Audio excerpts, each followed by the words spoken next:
Next.js versus Vite, best React framework tool in 2025.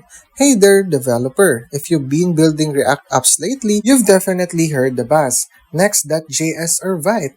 Which one should you pick in 2025? Let's break it down fast. Alright, starting with Next.js. It's a full package built by Vercel. It's your go-to for server-side rendering, API routes, and SEO-friendly pages right out of the box. If you're creating a production-ready app or a large-scale website, Next.js gives you that professional edge. And also, in 2025, just made it better. Next.js 15 brings in the Turbo Pack Bundler, replacing Webpack for insane build speeds. You get React Server components, edge rendering, and app router magic. Basically, the do-everything React framework.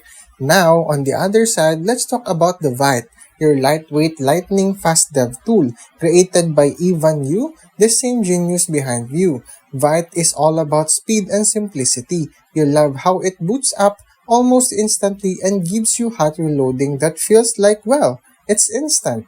In 2025, Vite has matured in big time. It's now the backbone of tons of React projects, frameworks, and even Next.js alternatives. If you just need a fast setup or a single page app or a front end only project, Vite wins hands down. So, which one should you choose? If you want a full stack features, routing, and production level performance, go with Next.js. It's perfect for serious web apps and e-commerce or SEO heavy sites. But if you just want to code fast, prototype, or build small to medium React projects, go with Vite. It's faster, simpler, and joy to use. If you found this helpful, hit that like button, subscribe for more dev insights, and tell me in the comments which one are you using this year. Thanks for watching!